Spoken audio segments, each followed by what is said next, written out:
On today's episode of the Locked On Texans Podcast, Jonathan Alexander of the Houston Chronicle joins the show to talk about his thoughts on the Tunsil trade and is he impressed with the free agency moves that have been made thus far.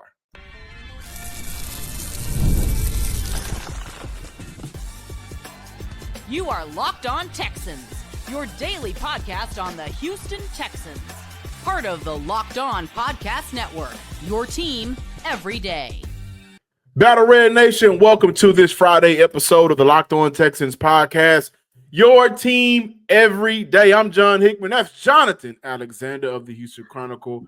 We are going to have some fun today. He's sticking around for a couple of segments to talk Texans, just looking at the free agency moves that have been made thus far, impressive or not, and to get his thoughts on the Laremy Tunsil trade. That has been a trade that has not only been discussed locally, but also nationally. Did the Houston Texans do the right thing? A lot of outside looking in and inside leaking out. So we'll dive into that. Thank you guys for making us your first listen of the day. Today's episode is brought to you by FanDuel. Right now, new customers get $200 in bonus bets when your first $5 bet wins. So make sure that you check out FanDuel today. Jonathan. Yes, sir. Back on the show with a haircut, so let's make sure that we show some love there. But this past week has been crazy for the Houston Texans. And what's your overall thoughts right now about Houston going in a different direction and trading Laremy Tunsil? Yeah, I wrote about this week. Obviously, I guess we could start off with why they did it. They did it primarily for financial reasons. Laremy Tunsil, there was the expectation that he was going to want a contract extension. And if you look at the list of people that the Texans need and want to extend, that includes Derek Stingley, Jalen Petrie, and then next year, C.J. Stroud and Will Anderson will be eligible. You look at where Laremy falls into that as a 31-year-old player or 30-year-old player, he wouldn't be high on their list of priorities. I know they like Laremy Tunsil. But, obviously with the way the offensive line went last year, they wanted to regroup and go with cheaper and younger. Now, as for the decision, in my opinion on it, I didn't agree necessarily with the decision. I can understand you wanting to go cheaper, you wanting to get draft picks. I just thought that they probably could have made that move next year. Or if you had to do it this year, I thought maybe you could have broadcasted it to the league and took the highest bidder. There were reports that, the Texans were pretty quiet about it, but I think if you publicize it, then, that you're shopping him, maybe you get a higher price. You get more in return. And they got a pretty solid game, but I thought, considering they probably could have got a little more just because of Laremy Tunsil's history and the fact that he's a 5-time Pro Bowler. Yeah. So this is where it's going to get fun a little bit, I think. Do you think there is a disconnect between media members who get the time and opportunity with Laremy Tunsil and the fans who see what they see on game days? Because I asked this question, the conversation this past week, what does his leadership look like? Was Laremy Tunsil good for the offensive line altogether? And then we see the media members come back and say, well, he was great in the locker room. He was loved in the locker room. And so I think that caused an uproar. It feels like the media is defending the player before the fan base pointing towards the play in the contract. And I think for a lot of people, you couldn't defend it. So do you think that the disconnect between media and the fan base on the view of Laremy Tunsil kind of just didn't go hand in hand this week? Because a lot of people were happy. I mean, I don't know if I agree with that. I think that there were enough people who did not like the move as well, enough fans who didn't like the move, enough fans who recognized that Laremy Tunsil was the Texans' best pass protector. I think sometimes, the minority can, overpower or be louder than the majority sometimes. So, I don't know if I'd say that there's a disconnect. I believe that there are some fans, and probably rightfully so, longtime fans who probably remember Laremy Tunsil from 2021 when he sat out, the year for the finger injury or hand injury. And, I can understand some fans, being upset about that. I think back to when I was a fan of a team. I remember a player when I was growing up. I watched the Panthers, and there was a player called Chris Gamble. He fumbled the ball, and even though that was the only fumble of punt return, and even though that was the only bad play he made in his career, I hated him for the rest of his career. I think people can be unreasonable about, why they dislike. What I do know is Laremy Tunsil from 2022, every year that I was there, to 2020 to the present, was a Pro Bowl type of player. He wasn't perfect. He committed penalties, but he protected his quarterbacks. I also know for a fact, having been in the locker room, that his teammates liked him. And his teammates were not happy that he was traded. Now, some coaches might have thought that they could get by without him, and that was obviously the case. But his teammates thought he was a good teammate, and maybe the coaching staff thought they wanted to go in a different direction, wanted new leadership. Both of those things can be right. Yeah, I asked that question because for one, I think it's fun for the engagement aspect of it, right? To get your view on just your thoughts on the trade overall with Laremy Tunsil and compare it to the fan base, because again, you see a lot of the word that no lineman wants to be described as soft. You see a lot of that. You see a lot of the word attitude brought up, and not in a positive way for Laremy Tunsil to describe him. You see a lot of the way that Laremy went about playing and protecting CJ Stroud. I mean, there was times where even I said, hey, where's your offensive line here when CJ may get hit? And you won't see any of those guys step up. So a lot of people looked at Laremy as the leader of that line, of that unit, and said, man, if this is the leader, then you see where the problems come in at. And I'm 50-50. I think that's kind of unfair because coaching matters a lot, right? This is the big reason why they fired Chris Strausser. But I'm of the belief, and I'll talk about this later in the show, I am of the belief that it was time for Houston to make a change, and that change helps them in the long run. Yeah. Well, I can tell y'all, CJ wasn't happy. CJ Stroud wasn't happy. So, I mean, you all can take that for what it's worth. And I get some fans' perspective, and I get that line of thought.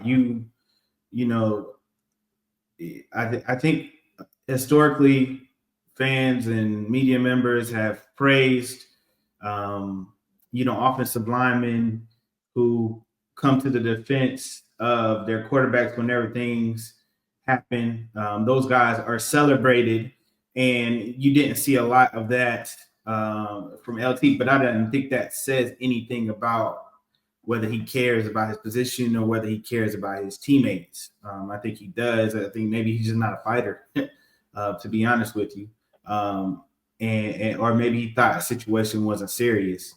But I mean, in the end, the coaching staff thought that they could afford going into a different direction. I think where I have concerns is I don't see where that answer is right now. Yeah, that was my next question. What do you think is the biggest ramification of them trading Tunsil? Because, I mean, Titus Howard at left tackle, Blake Fisher, what do? They have the tackles there, but that does, I think, create another need for Houston. We'll get into some of the free agency moves, but, protecting CJ is extremely important. D'Amico Ryans talked about it during the combine, but it's most significant ramification of moving on from Laremy Tunsil to you is what? Yeah, I think you're gambling with who's going to be your blindside protector. Maybe you do put Titus Howard back there, but when was the last time he played left tackle? 21, I can't recall. I think. Yeah, it's 2021. It's been a while. And then you're trusting Blake Fisher over there on the right side. Blake Fisher didn't look great in the playoffs.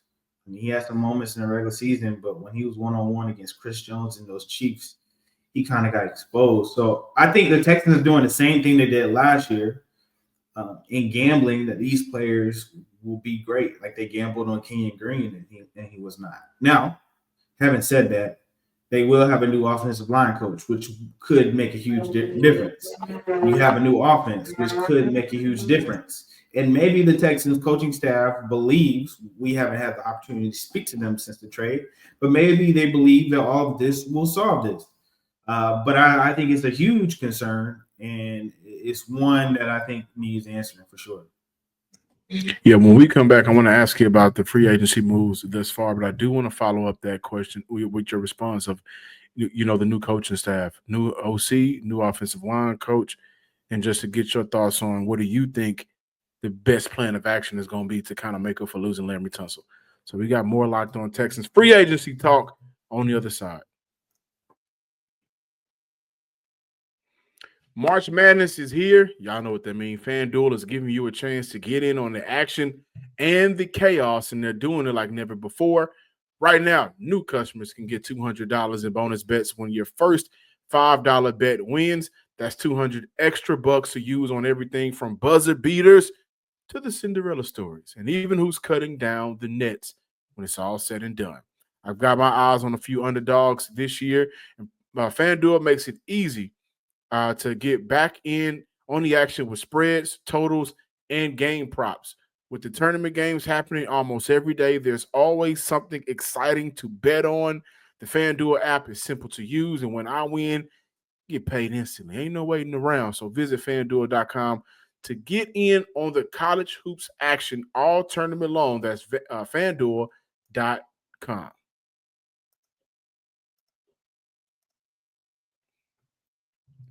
Welcome back in, Locked On listeners, Battle Red Nation.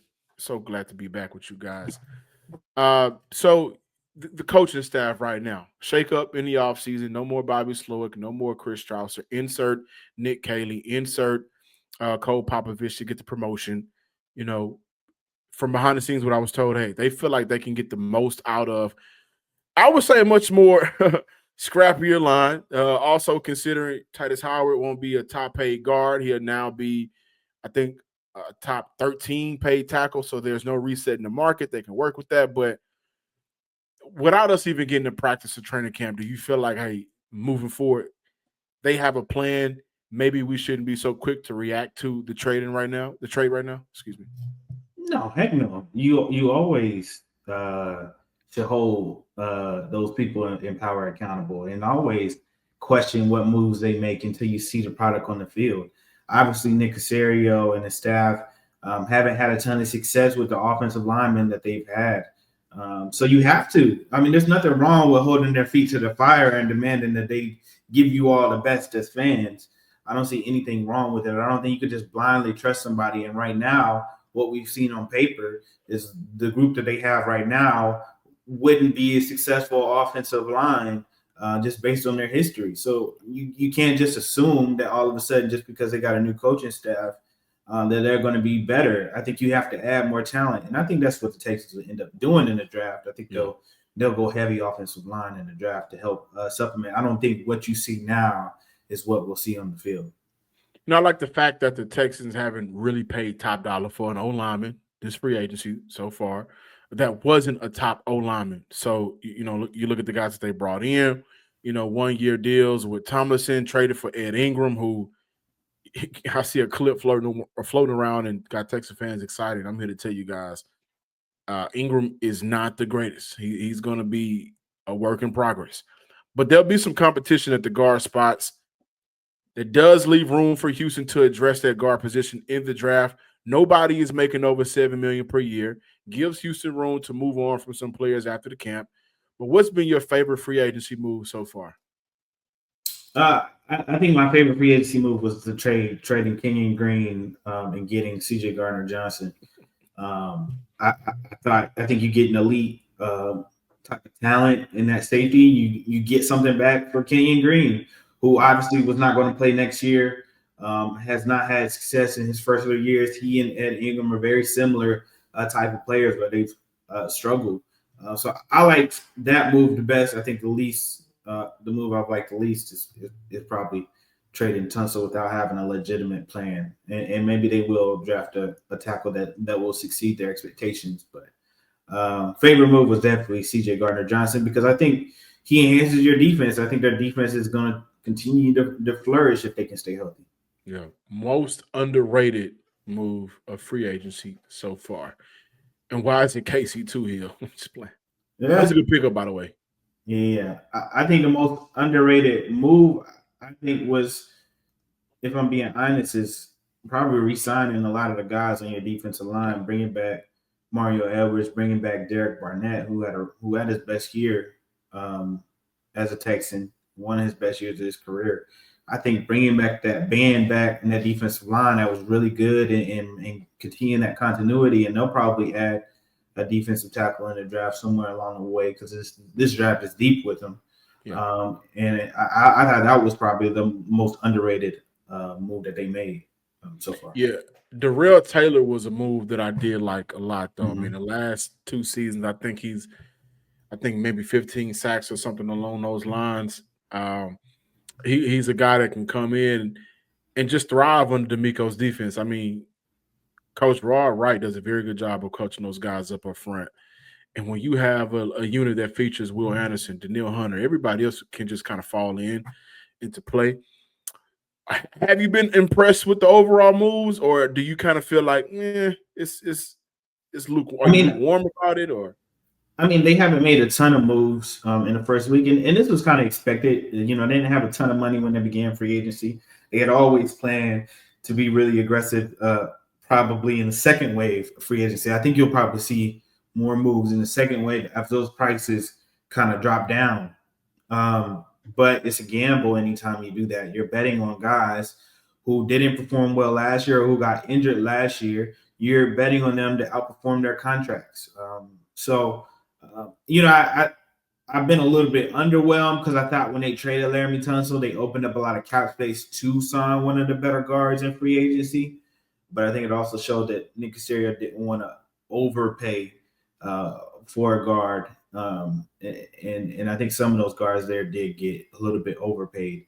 So I think it just shows that the Texans are trying to go younger and trying to win that way. Right now, Nico Collins, Christian Kirk, 2 guys that, especially if they stay healthy, okay, those are, some good guys to have in that room. But aside from that, John Mitchell's still on the roster. Xavier Hutchinson is still on the roster. Free agency. Houston went out and signed Braxton Berrios.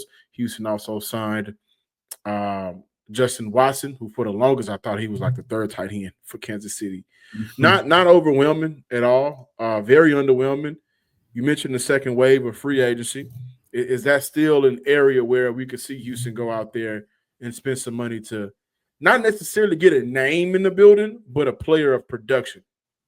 Yeah, I mean, I think wide receiver is definitely an area that the Texans could target, and there's some wide receivers still out there. Now, what they're looking for and what type of fit, I don't know, but I think there could be some opportunities to get one of the wide receivers still on the market, and I think that will influence how they approach the draft.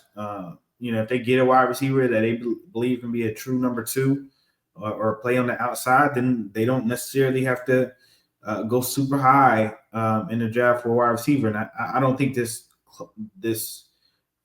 draft class is super deep with wide receivers. You have some, but it's not super deep. So I think it'd be best if they got another guy that they believe can play well on the outside.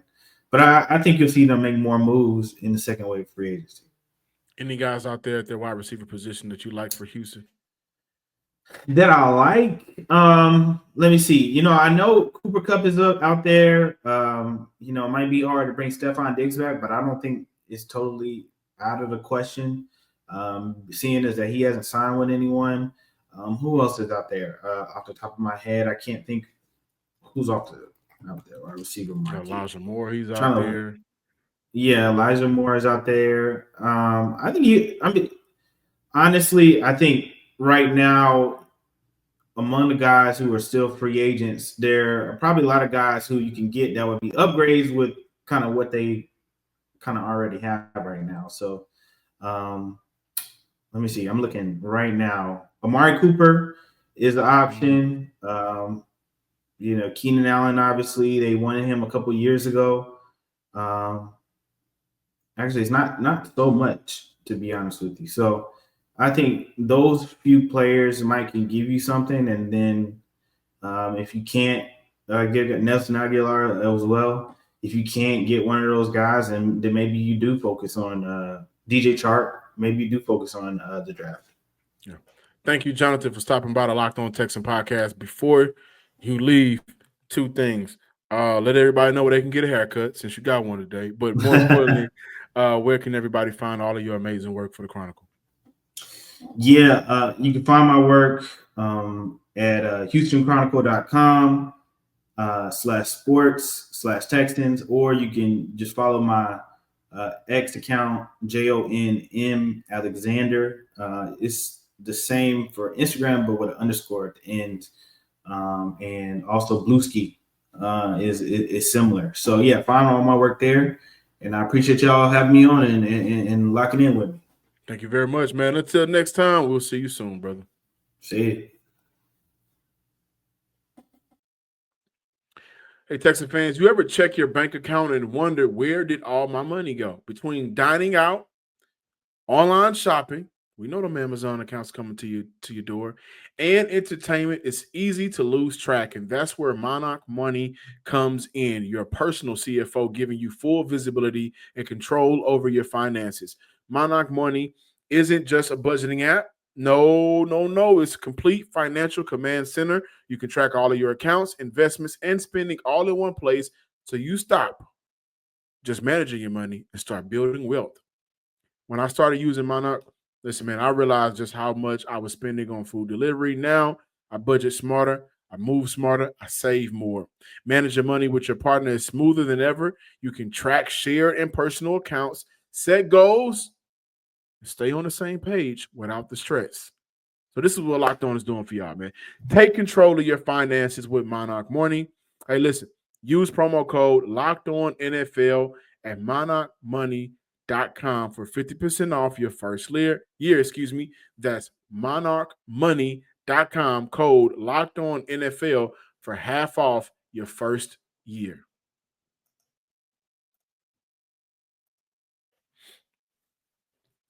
Welcome back in, Locked On Texans listeners and viewers. Before we close out, I did get an opportunity to give you guys my thoughts about the Houston Texans trading Pro Bowler tackle Laremy Tunsil, who, by the way, shouted out Houston, wrote a note and letter to Houston before Anthony Davis did. But I think Big Sarge did a very good job this week, you know, breaking down how he feels about the situation, right? But how I want to look at it is, I think for the Houston Texans, it's very F and F centered. F and F for me is future and finances. Financially, the move gives Houston freedom in the future to make their top guys, make sure that their top guys are taken care of.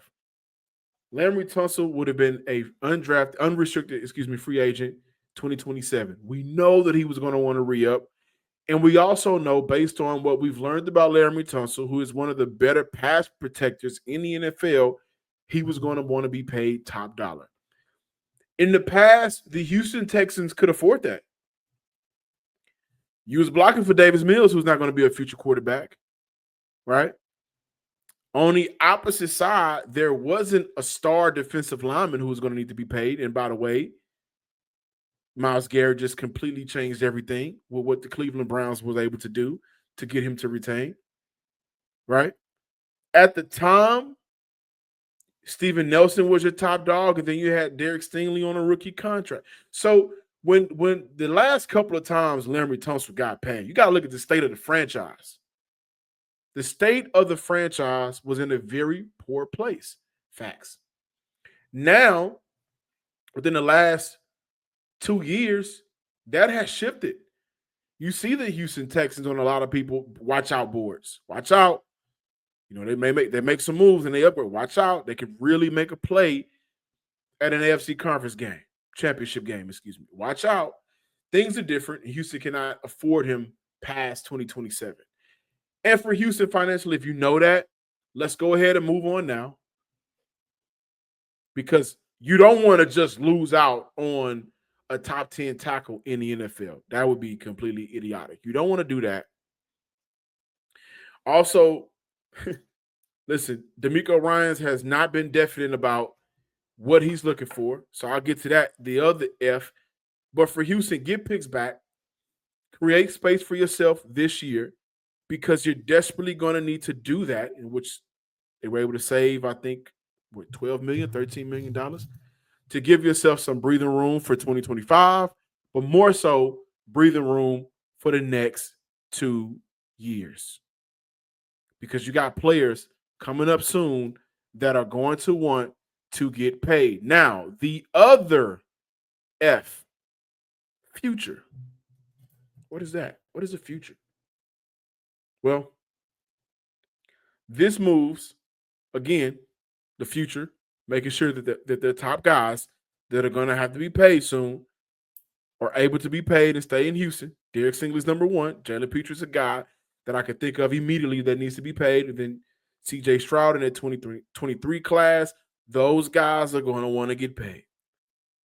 But the future aspect of this move also allows for the Houston Texans to rebuild and rebrand.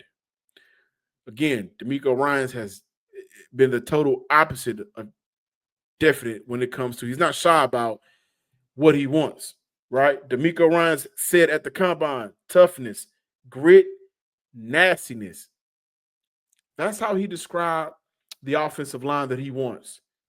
That's not the offensive line that has been in Houston the last couple of years. The offensive line that's been in Houston the last 2 years, one of the more higher paid offensive lines in the NFL, but, and this is where Nick Caserio comes in terms of the future, in terms of rebuilding and rebranding. Nick Caserio says every offseason, does the value of what the player wants match the value of what the Texans want to pay? I don't think Laremy Tunsil was at that point anymore. I think last year internally they maybe looked at it and said, hey, listen, we're going to give him another shot. I mean, we have no choice. And then you have the penalties. And then you have an offensive line that I think, this is why I asked Jonathan Alexander that question. I think there is a disconnect between people who may have played the game of football compared to people that cover the game of football. And I don't want to get disrespectful to either side, but there's been countless times where C.J. Stroud would take a big hit in the pocket, on the run, we're scrambling now, pocket collapsing, the guys are not able to pick up stunts and blitz, and they're losing another rep. And you don't see the grit, you don't see the toughness, and you don't see the nastiness from any of the offensive linemen for the last couple of seasons. You may see it here in Spurs and there, but the leadership conversation that came up, I think for fans, they were looking at it as, if this is what your head coach is looking for and the leader of that unit ain't doing it, then there is a leadership disconnect. Now, as Jonathan put it, CJ wasn't happy about it. Joe Mixon wasn't happy about it. Guys in the locker room were not happy about it.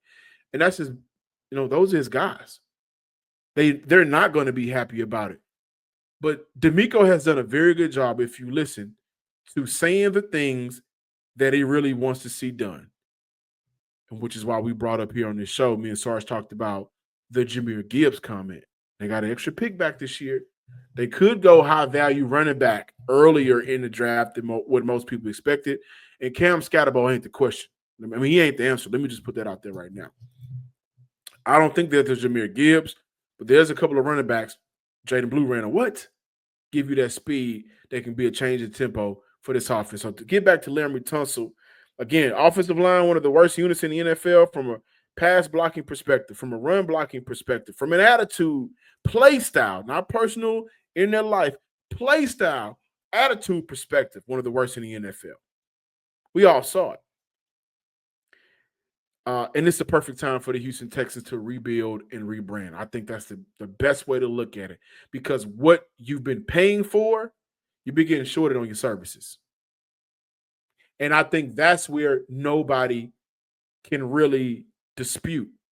The dispute comes in, well, yeah, 4 other guys were bad. But at what point do you look at the top guy and say, you know what, we really appreciate you for your services, what you've done for the city of Houston, but we got to start going in a different direction.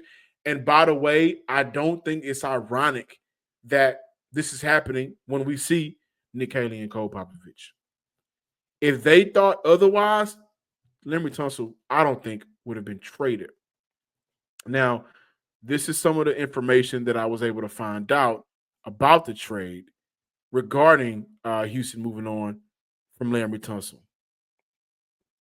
Cap savings big, right? Talked about it. Next couple of years, they saved nearly $50 million for moving on from Laremy Tunsil. Age played a big factor. Why did Houston strike now and not next year? Future sale, significant. The value of what the future sale could look like. What they could have got back in return. Hey, try it out for one more year. They run the risk of not getting anything nearly as good as back as what they got this year. Also, internally, the feeling of if his replacement isn't nearly as good, the overall unit would still be better without him. So, the Houston Texans move on from Laremy Tunsil. I think it was necessary. I think it was the right thing to do. I think how they went about it, when they went about it, is the right thing. I may get some flack back for that. I already did. But the facts remain. Would you rather have, at the time in 2027, would you rather have a 33-year-old, 34-year-old Laremy Tunsil, or would you rather make sure that you're not scraping for pennies and try to get other guys to restructure for Derek Stingley, Jalen Petrie, CJ Stroud, Will Anderson? Nico Collins is going to be up for some more money at that point again, and he already just looked out for the Houston Texans, restructuring his contract. Guys that are younger and, quite frankly, more impactful to this team's success right now and in the future will be up for contracts. Would you rather make sure that they're taken care of, or would you rather keep around Laremy Tunsil, who did well individually during the bad years for Houston? And that's what sucks. It feels like he's not going to get to the promised land. But it was a business decision. It was financial. It was a future. And it was a great reason for the Houston Texans, a great way for the Houston Texans to look at themselves and say, you know what? It's time to rebuild and rebrand. Thank y'all for listening to today's episode of the Locked On Texans Podcast. Please be sure to subscribe, like, and comment on YouTube and wherever you listen to your podcast, and give me a follow on Twitter at John_Hickman12. Until next time, ladies and gents, Texan fans across the world, peace.